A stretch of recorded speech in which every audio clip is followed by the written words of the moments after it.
funcionar. Existe um papel de anotações que uma das filhas do pastor elaborou com muito carinho para vocês terem como tomar nota. Por quê? Durante o período da ministração não dá para a gente ficar tendo interferências. A gente tem um período da aplicação do conteúdo e aí no final a gente abre para perguntas e respostas, comentários, as possíveis dúvidas. Esse material que contém essa capinha são os materiais dos meus 2 encontros com vocês, tá? Onde nós vamos falar sobre mantendo a linha, texto e abordagem, contextos e peregrinando pela cruz, a ponte cristocêntrica nos textos bíblicos. Esse material será o que o pastor Ricardo Rosa, da Igreja Batista, irá usar com vocês. O texto que é do Claudemir de Andrade, é um membro da Academia Brasileira Paulistana de Letras. Ele é um homem com especificidades em questões homiléticas e fontes de mensagem. É muito enriquecedor. Vocês, ao longo desse mês, têm uma tarefa, né, que já tinham recebido, que era ler o Evangelho de Jesus segundo a narrativa de Lucas. Quantos aqui conseguiram completar essa tarefa aqui? Não fica com vergonha, levante a mão aí para a gente me conhecer. Levanta um pouquinho mais alta a mão para eu conseguir visualizar. O dia, ó, se alguém quiser, quem leu tudo, levanta a mão aí para todo mundo ver. Levanta a mão mesmo, gente, fica com vergonha não. Ó, se eles quiserem comprar um livro, eu dou para eles de presente depois. O livro que vocês quiserem lá, que não seja muito caro. Já fica a dica para o nosso próximo encontro, aí eu vou perguntar de novo quem leu a narrativa lucana toda. Hein?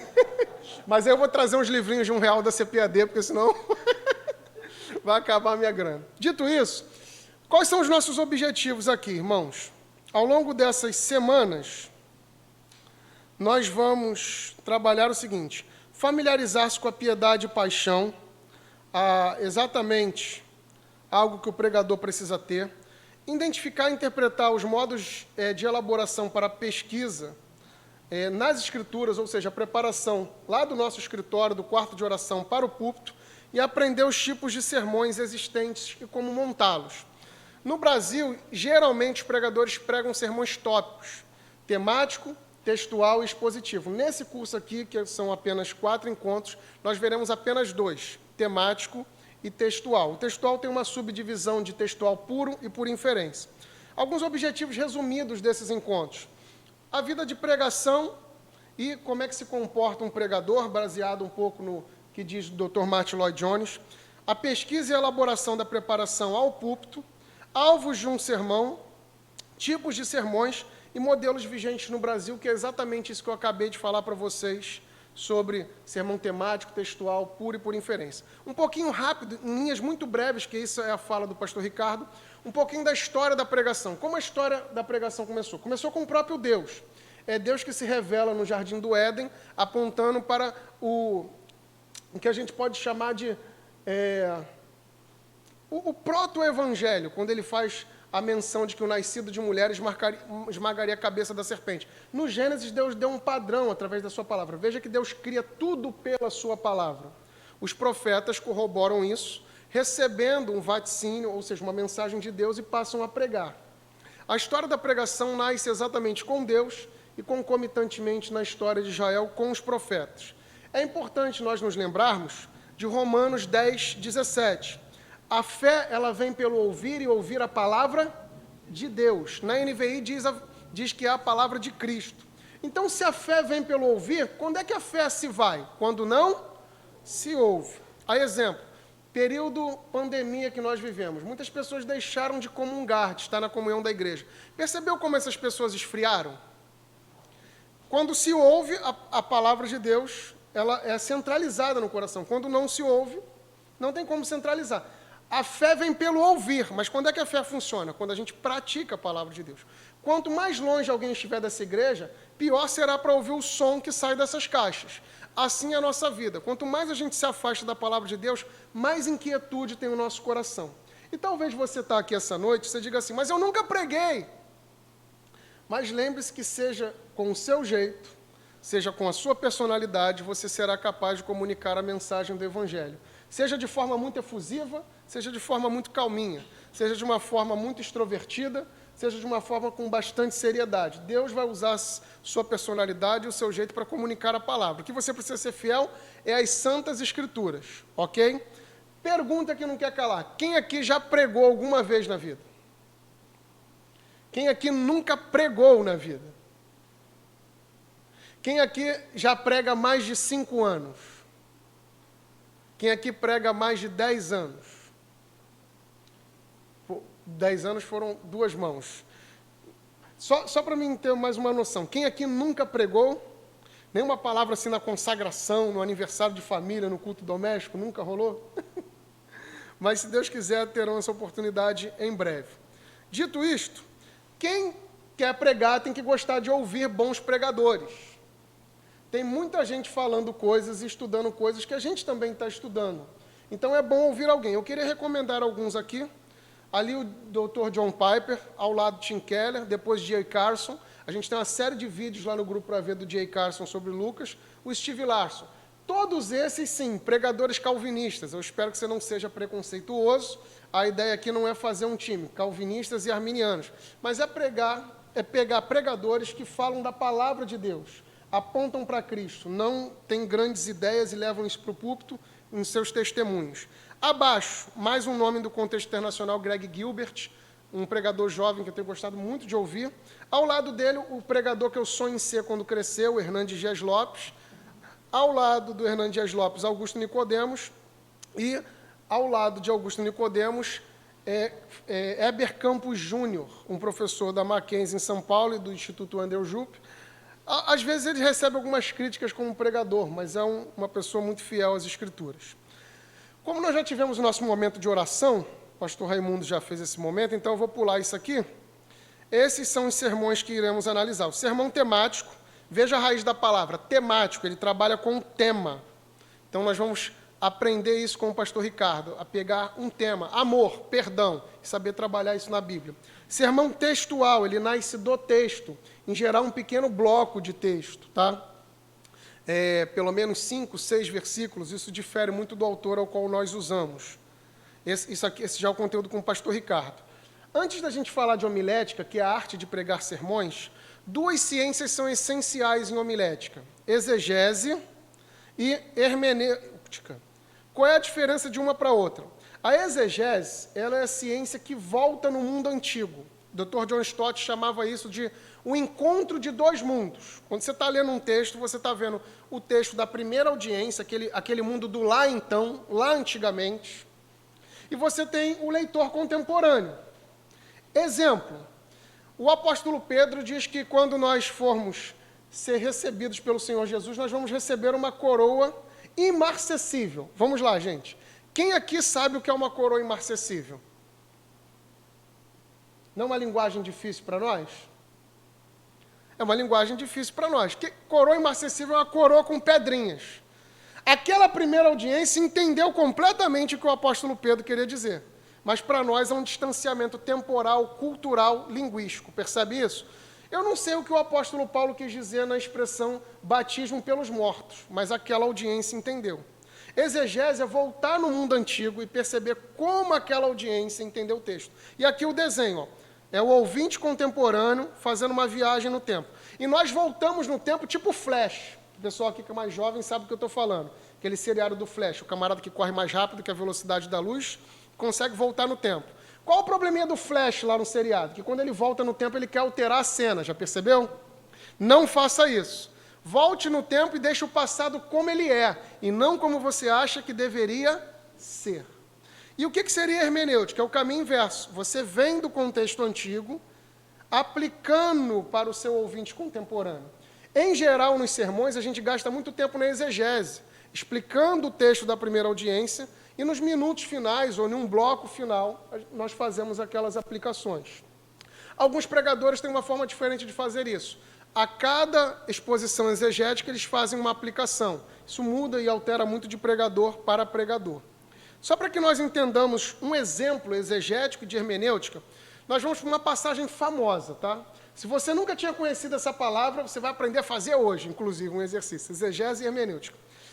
O Vale de Ossos Secos. Vamos ser honestos? Nós somos de igreja pentecostal, né, gente? A gente gosta de culto quente. Apesar da gente estar falando desse negócio reformado, ter cruz celta, essas coisas, mas a gente gosta do culto do dia que a gente chupa o dente, é ou não é? Ô, Jesus, está gostosinho. Aquele culto que a gente faz uma cara de samurai com cãibra, não tem um negócio assim? Tem dia que a gente pede que o culto seja assim. Todo mundo aqui, como fazemos parte de uma igreja pentecostal, alguma vez na vida já foi a um congresso de jovens onde o tema era Ezequiel 37.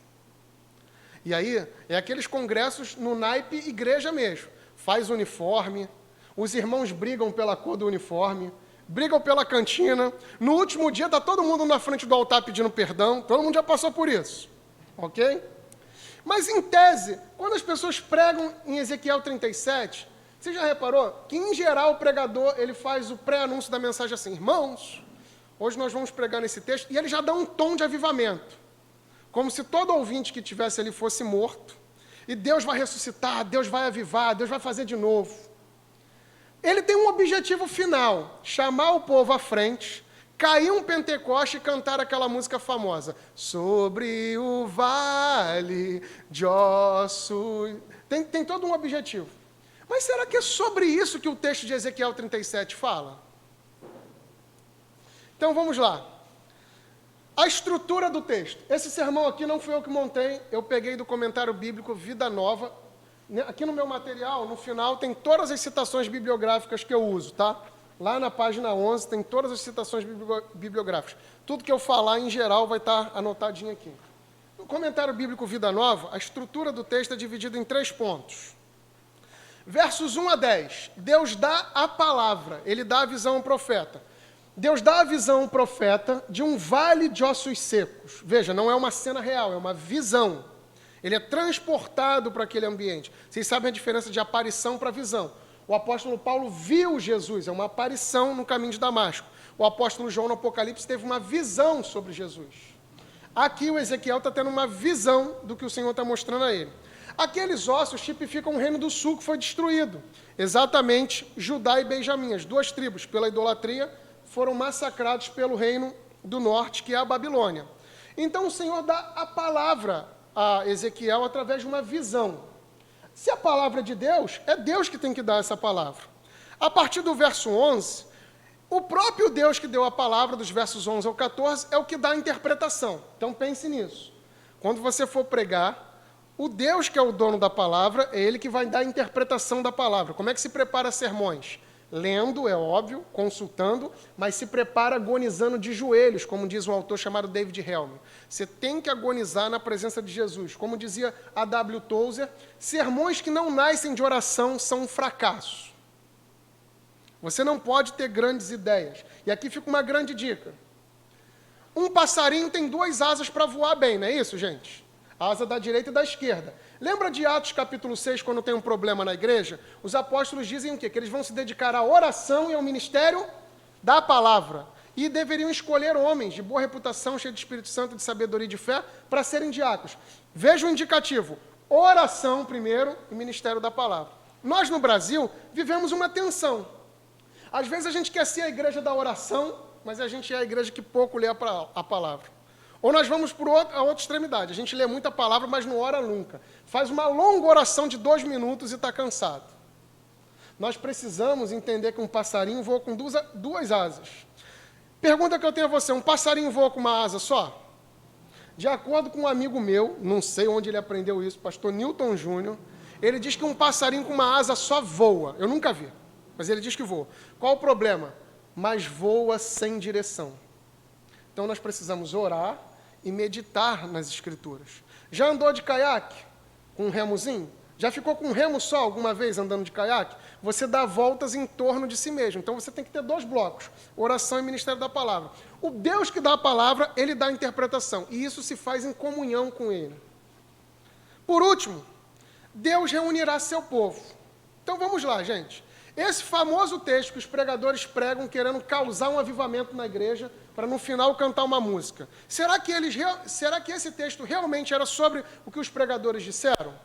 Então a gente tem uma divisão estrutural do texto como ele é, e não como ele deveria ser. Deus dá a palavra, a visão ao profeta, Deus dá a interpretação, e Deus está garantindo que vai reunir seu povo.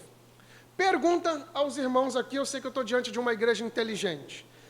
Quem eram aqueles ossos ali diante da visão de Ezequiel?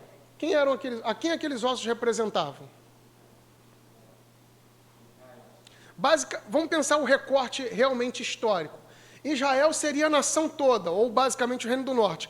Aqueles ossos ali é o reino do sul, 2 tribos, Judá e Benjamim, que a gente chama de reino do sul. Então aqueles ossos representam o reino do sul, que foi fiel à família de Davi e Salomão. É isso que eles representam. Eles pecaram, prevaricaram contra o Senhor, foram idólatras. O calcanhar de Aquiles do reino do sul, como do reino do norte, foi a idolatria. Então Deus os castigou. O reino do norte, Deus permitiu que a Assíria os destruísse. Reino do sul, Deus permitiu que a Babilônia os destruísse. Nós já sabemos quem representa aqueles ossos. Mas veja os indicativos do texto. Deus mostra os ossos ao profeta, e ele faz uma pergunta ao profeta. Acaso esses ossos podem reviver? Se fosse talvez a gente, cheio de tecnologia, a gente diria, é claro, Senhor, eu vou profetizar. Eu sou um homem de oração, Senhor. Labachuri onderá, levanta aí. Levem-te, saem gol. Mas o que o profeta diz? Tu o sabes. Prestou atenção? O profeta é submisso à palavra de Deus. Tu o sabes. Deus fala assim, então profetiza. O que Deus faz? Ao profetizar aquela palavra que é vaticinada por Deus, é inspirada por Deus, junta os ossos, cria carnes e tendões. Mas o que falta naqueles corpos agora? Espírito. Deus manda ele profetizar e vem um espírito sobre eles. Eles voltam a ser seres viventes. Vê se você entendeu a passagem de uma vez por todas, para ninguém nunca mais te iludir. Como Deus trouxe vida àqueles ossos sequíssimos? Através da sua palavra e através do seu espírito. Percebeu sobre o que o texto falava? A vida daqueles ossos viria através da palavra de Deus e do sopro do seu espírito. 1 aos Tessalonicenses, capítulo 1, a partir dos versos 4 a 5. Paulo diz que aqueles homens se converteram pela palavra de Deus e por ação do Espírito Santo. Novo nascimento, regeneração, é algo que só o Espírito Santo pode fazer. Nós não podemos convencer ninguém do pecado, da justiça e do juízo. Nós levamos o Evangelho aos ouvidos, como dizia Lutero. Mas somente o Espírito Santo pode levar o Evangelho ao coração. Entende isso? Só a palavra de Deus e o Espírito de Deus pode trazer vida a alguém que está morto. Eu sei que na vida a gente foi treinado errado. Porque ao nascer, ou na concepção, alguém disse para sua mãe e para o seu pai que você tinha vida, estado funcional. Biologicamente está certo. No entanto, de acordo com Paulo em Efésios 2, todos nós nascemos mortos. Por que tem gente que vai à igreja e você fala assim, mas fulano não se arrepende do pecado dele, fulano não entende o evangelho? Porque ele está morto, ele só pode compreender o evangelho se Deus abrir o entendimento dele. Ezequiel 37. Ezequiel 37 é uma ponte de ilustração para toda a Bíblia. Como nós estamos mortos a partir da queda de Adão, e nós precisamos da palavra e do Espírito de Deus para nos ressuscitar. A ponto de que Jesus faz uma menção, quase que, a gente poderia falar assim, direta e indireta em João 3. Jesus explica para nós a maior necessidade do homem na conversa mais famosa da Bíblia em João 3, com Nicodemos. Verso 3, 5, Jesus diz assim, Nicodemos, em verdade te digo, quem não nascer de novo não vai poder ver o reino de Deus. Verso 7, Nicodemos, quem não nascer de novo não vai poder entrar no reino de Deus. Olha os verbos, não pode ver, não pode entrar. No verso 7, Jesus diz assim, necessário é nascer de novo. Desculpa, eu errei os versículos, versículo 3, 5 e 7. A maior necessidade do homem é do novo nascimento. Como é que a gente percebe isso? Olhando para esse texto de Ezequiel, olhando para João 3. O que seria a exegese, então, aqui, pessoal? Como esse texto falou lá antigamente nos dias de Ezequiel? Ezequiel entendeu que Deus estava falando do Reino do Sul? Sim ou não? Sim, ele é um profeta do Reino do Sul, vivendo na Babilônia. Então, eu preciso entender como é que o texto falou para aquele povo lá, então, antigamente. Como é que seria a hermenêutica desse texto? Como é que ele fala a nós hoje? Assim como Deus trouxe vida pela sua palavra e pelo seu Espírito, a necessidade que a gente tem de novo nascimento, você fala com o seu público, olha, meu irmão, sua maior necessidade é de novo nascimento através da palavra de Deus e do Espírito de Deus. Você pode ter a aparência de vivo, mas você está morto. Você pode se portar como vivo, mas é uma geração The Walking Dead, é uma geração de zumbis. Deu para pegar a noção exegética e hermenêutica aqui? Glória a Deus! Todo mundo entendeu esse texto? Quem aqui nunca tinha entendido esse texto? Seja sincero. Então, ó, nem precisa me dar R$2 a mais de oferta. Dito isso, meus irmãos, algumas noções bibliográficas, alguns livros que a gente usa aqui estão citados na última página.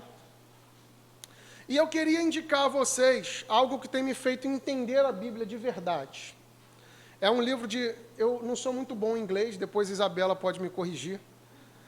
Graeme Gwenstor é como eu falo, na minha forma aportuguesada, tá? Ele é um autor australiano, e ele tem 3 livros já lançados no Brasil.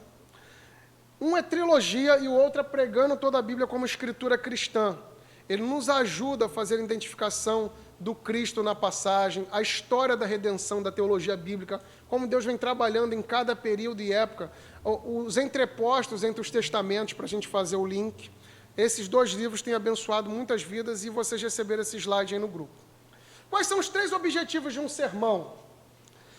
Um pregador do século XIX, chamado Charles Simeon, viveu nos mesmos dias de John Wesley, expôs a Bíblia durante 40 anos em Londres. E ele tinha em mente, ao subir o púlpito, esses 3 ideais.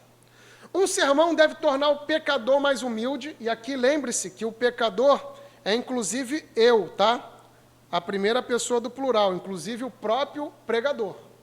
Às vezes nós falamos muito diretivo às pessoas, muito moralista às pessoas, nós esquecemos de nós.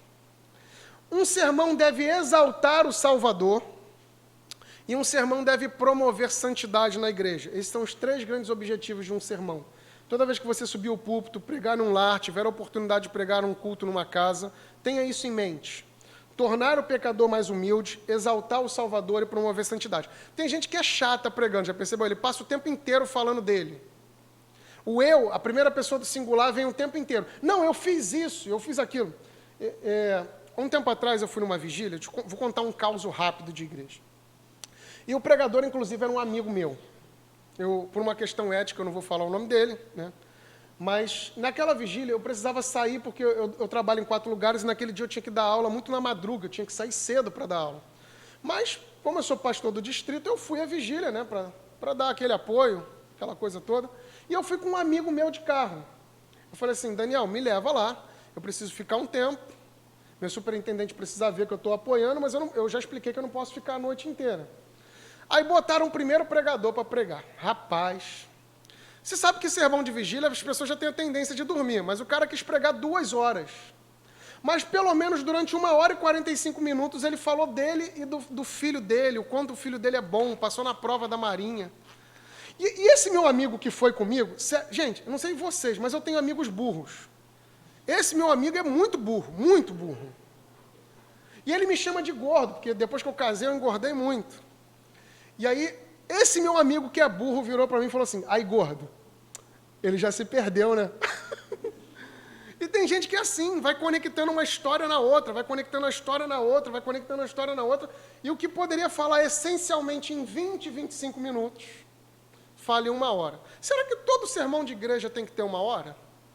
Talvez a pandemia está nos ensinando algumas coisas. A gente aprendeu que com tiros curtos conseguimos alcançar grandes objetivos.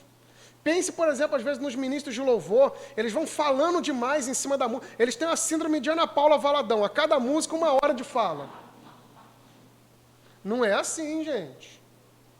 Então, cuidado, o sermão tem que exaltar o Salvador, tem que promover santidade na igreja. Cuidado para que você não conheça o contexto da igreja, os pecados das pessoas e atire uma metralhadora no púlpito. Estou falando com você. Irmãos, quem tem o nome no SPC e no Serasa não vai para o céu. E quem deve cantina também, hein? Você sabe que o irmão deve a cantina da igreja. Cuidado para você não usar isso para acertar todo mundo. Ok? Você tem que compreender bem para comunicar bem. Compreender bem para comunicar bem. E agora sim começamos nossa análise em Lucas. Aqui em cima a gente tem um telescópio. Você precisa colocar o olho no texto, ver o contexto para conseguir compreender o presente. Então, esse é o melhor formato para a gente entender a pregação, pessoal. Tudo começa pelo texto. Eu vou tentando ir marcando aqui, para que fique claro para todo mundo. Ó. Sempre comece pelo texto. Tem gente que às vezes recebeu um livramento, está andando na rua, passa um carro de vidraçaria, cai os vidros do carro. Aí quebra tudo na frente dele, ele não tem um arranhão. Ele glorifica a Deus, é um livramento, sim ou não? Mas aí o cara vai para o culto de quarta e a pregação dele é sobre o livramento que ele recebeu. A mensagem não nasce das nossas experiências.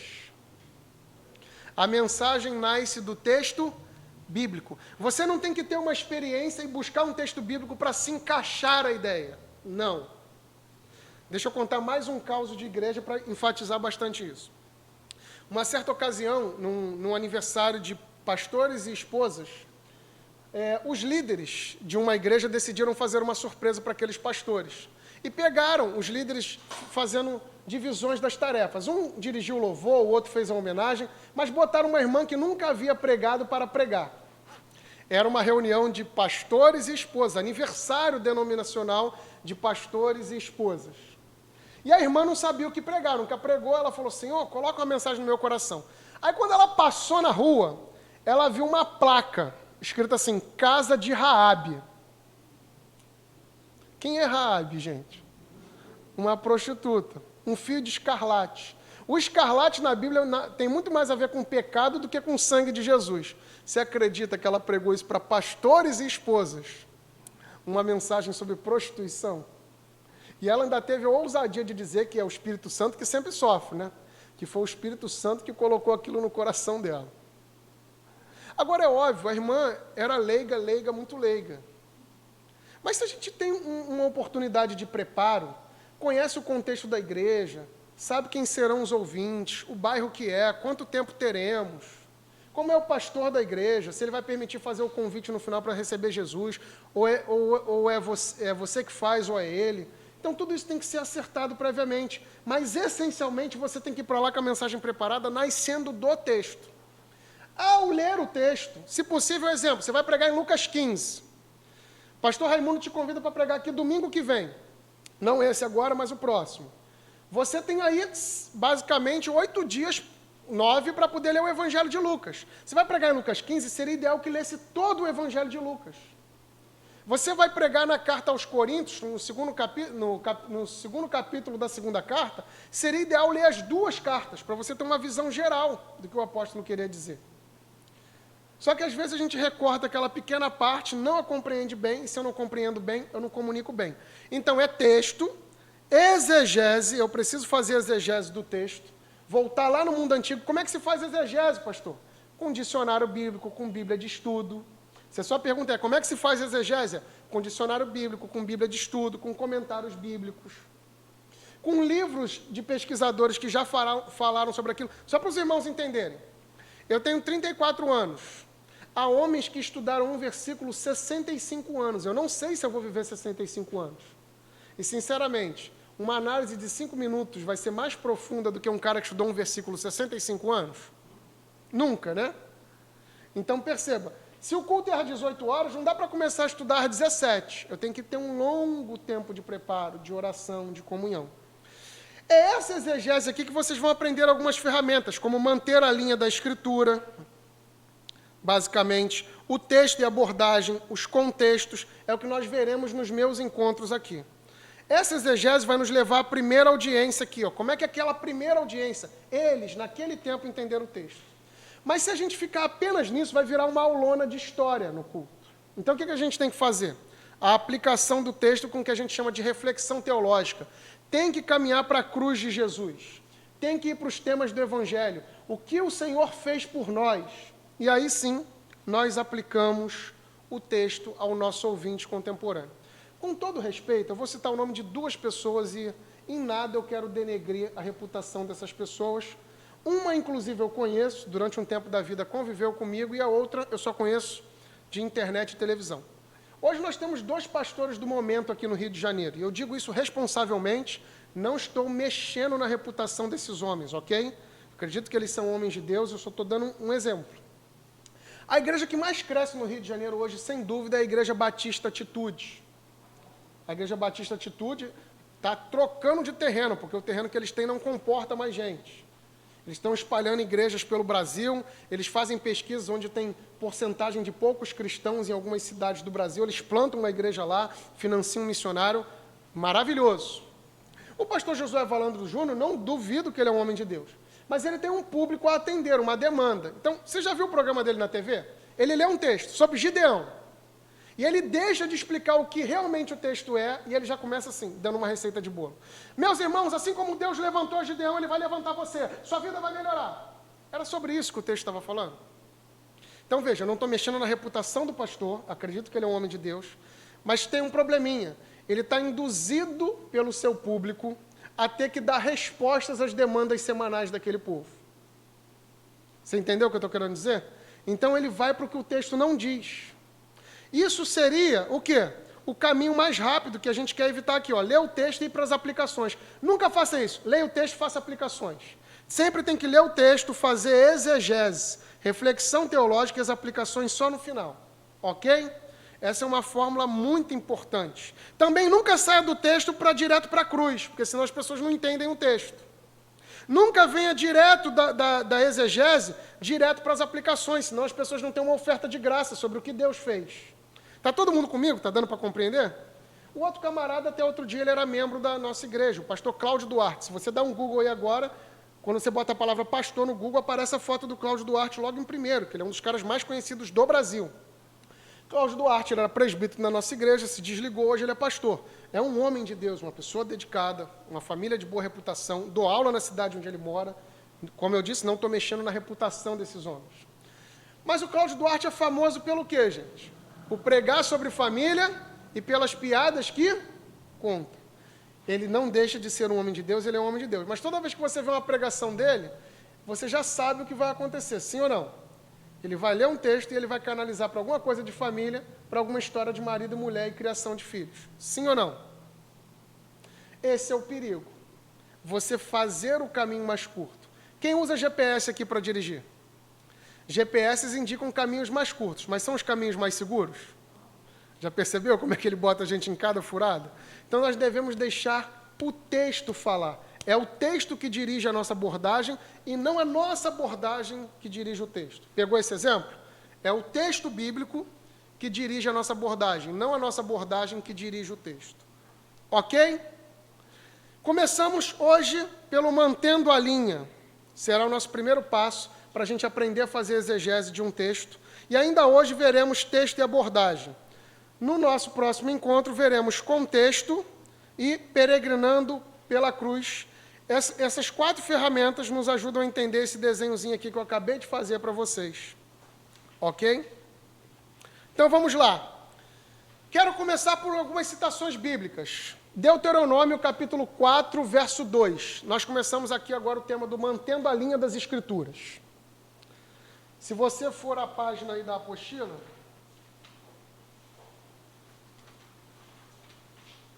página de número 9, mantendo a linha.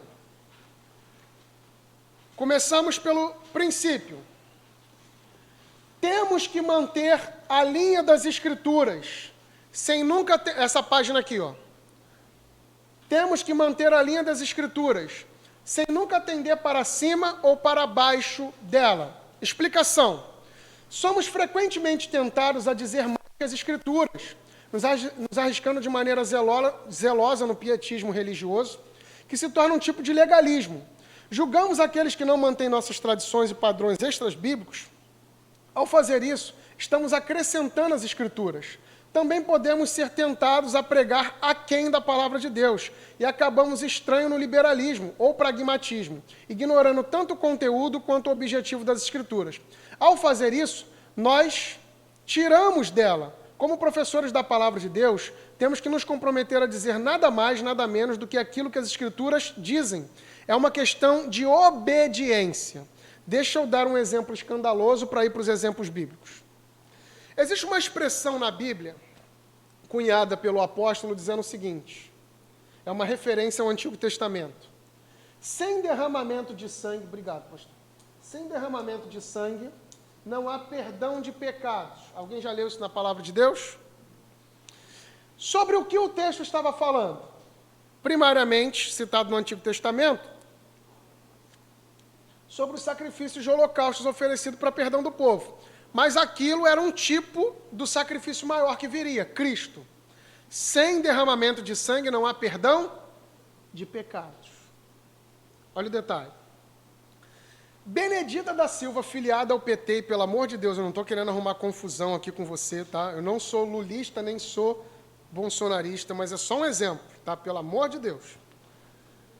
A Benedita, um dia desses, numa espécie de pronunciamento dela, conclamando o povo para ir para as ruas, fazer guerra em nome do PT, pegar em armas, que é a tradição do PT, baseado nos cadernos do cárcere lá de um autor da história.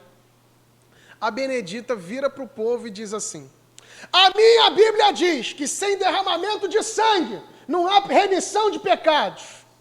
Ela está conclamando o povo ir para a rua, ir para a guerra, quebrar a vidraçaria, botar o peito para fora, as feministas loucas. A gente, às vezes, é tentado a usar a abordagem que a gente tem na vida. Exemplo, os mais jovens aqui, vocês são muito vulneráveis na faculdade, porque o marxismo cultural está implantado lá. Eles são inimigos da cruz. Mas aquele professor que fumou maconha a vida inteira, leu poucos livros na vida, acredita que o Che Guevara é tudo na vida. Que o Fidel é um herói. Ele só não fala que o Fidel matava os seus irmãos de fé lá. Você não pode portar a Bíblia.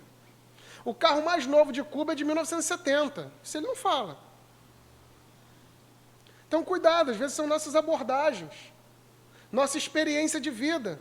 Você pergunta hoje na igreja, quem é a favor de aborto? Metade da igreja levanta a mão, metade não. Ou seja, metade entende de Jesus e de Bíblia e metade não.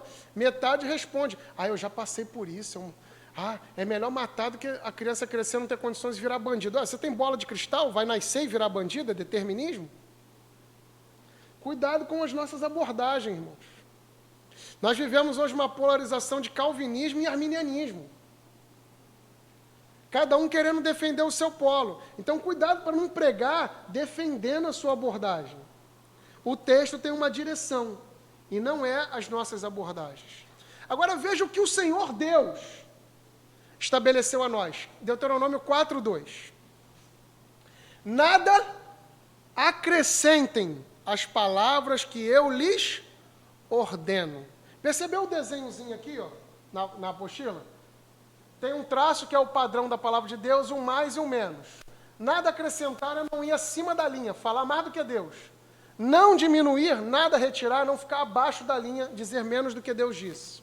Olha o que Deus disse em Deuteronômio 4:2. Nada acrescentem as palavras que eu lhes ordeno, e delas nada retirem, mas obedeçam os mandamentos do Senhor, o Deus de vocês, que eu lhes ordeno. Apocalipse, o último livro da Bíblia, 22:18 e 19. Declaro, todos os que ouvem as palavras de profecia desse livro, se alguém lhe acrescentar algo, Deus lhe acrescentará as pragas descritas neste livro. Alguém aqui já leu Apocalipse? Tem pouca praga lá, né, gente? Deus está dizendo que quem acrescenta a palavra dele, ele vai acrescentar as pragas daquele livro. Já viu aquelas pessoas que adicionam palavras aos versículos? Salmo 46. Deus é o nosso refúgio e fortaleza, socorro bem presente na hora da angústia. Não tem a palavra na hora da angústia lá. A Bíblia diz, aquele que está em pé, cuide para que não caia. Não é aquele que está em pé, é aquele que acha que está de pé. A Bíblia diz assim, um ao outro ajudou e ao seu irmão diga, esforça-te. Não é eu animando Samara para vir ao culto, gente. Esse texto, um ao outro ajudou, é um idólatra falando para um outro idólatra. Que Deus bonito, vamos servir esse Deus falso. Nada, e infelizmente isso é nome de ciclo de oração nas nossas igrejas. Nada acrescentem à palavra de Deus. Por exemplo, líderes de igreja, diáconos e presbíteros, quando querem faltar à reunião com o pastor, eles usam a Bíblia, já reparou? Pastor, a Bíblia diz que a família vem em primeiro lugar. Onde está escrito isso? Nos 66 livros, nenhum lugar. Pelo contrário, Jesus falou mais de dinheiro do que de família nos evangelhos. Alguém que ama mais papai, mamãe, filho, filha e a própria vida não é digno de mim. A gente diz assim, no Éden, a primeira instituição criada foi a família. Você está precisando aprender a fazer exegese mesmo. A primeira instituição criada no Éden foi o reino. O homem foi criado à imagem de Deus, domina. Ou seja, a primeira coisa estabelecida nesse planeta foi o reino de Deus. E as pessoas citam passagens de Paulo. O apóstolo Paulo diz em 1 Timóteo, pastor, que quem não cuida dos seus Negou a fé e é pior que o incrédulo. Então, entre vir ao culto e passear com a minha esposa, eu passei com a minha esposa. Lê o texto direitinho, querido. Paulo não fala para você negociar os dias de culto. Paulo está falando que tem mulheres velhas na igreja e tem uns netinhos, tem um pessoal que gosta só de usar o cartão da vovó. É mais ou menos isso que ele está dizendo. Aí Paulo está dizendo assim, ó, quem não sustenta a vovó, negou a fé. Ele não estava falando sobre faltar culto. Mas a gente vai acrescentando a palavra de Deus. Cuidado. Muito perigoso. Um amigo meu, assim que eu me converti, eu parei de andar um pouco com... Você vai tendo aquela transição, né? Não que eu os abandonei, mas você vai deixando de fazer algumas coisas que fazia. O nome dele é Wilson. Ele falou para mim assim, pô, Rodrigo, você deixou de andar com a gente? A Bíblia diz, faça por onde que eu te ajudarei. Tem gente que vai acrescentando essas coisas. Água mole, em pedra dura, tanto bate até que fura. O cara está pregando em Atos 9, bota Paulo caindo do cavalo. Não tem cavalo no texto. Ele fala que Elias subiu para o céu numa carruagem de fogo. Ele fala que o cajado de Moisés abriu as águas. Lê o texto. O vento oriental que soprou, que dividiu as águas. Só que a gente vai adicionando coisas à palavra de Deus. Percebeu? Você está dizendo assim, pastor, eu já preguei, eu já falei essas coisas. Então você tem que voltar lá na igreja que você pregou e devolver a oferta que você recebeu. Aí você diz assim, ih, pastor, vai ser muita oferta para devolver na vida. Cuidado com os acréscimos. Então olha o que o Apocalipse está dizendo. Quem acrescentar a palavra de Deus, Deus vai acrescentar as pragas deste livro. Que livro? O Apocalipse. Se alguém tirar alguma palavra deste livro de profecia, Deus tirará dele a sua parte na árvore da vida e na cidade santa, que estão descritas neste livro. Percebeu o quanto isso é sério? O apóstolo Paulo, recomendando a Timóteo, diz assim, procura apresentar-te a Deus aprovado, como obreiro que não tem do que se envergonhar. Ele usa a expressão, que maneja bem a palavra da verdade. Está vendo essa linha reta aqui? Ela é o padrão da palavra de Deus. A palavra manejar aqui, no grego, é ortotomos, manter linha reta. O que o ortopedista faz com você? Ele conserta a sua coluna, mantém ela ereta. É o que a palavra de Deus tem que fazer com a gente. Para ser um obreiro aprovado, tem que manejar bem, ou seja, tem que manter a linha reta da palavra de Deus. Nunca falar mais, nunca falar menos. Ok? Então vamos fazer um exercício para a gente compreender isso? Junte-se com uma dupla ou com um trio, alguém que você se sinta à vontade, não vai poder trocar os materiais, mas mesmo com pouca proximidade, vocês vão ler o texto de Gênesis, capítulo 3, versos de 1 a 5, com a sua dupla ou com o seu trio. Nós vamos fazer um exercício aqui de exegese. Gênesis, capítulo 3, versos de 1 a 5. Leia o texto aí, o primeiro livro da Bíblia, e depois nós vamos para um episódio de Lucas.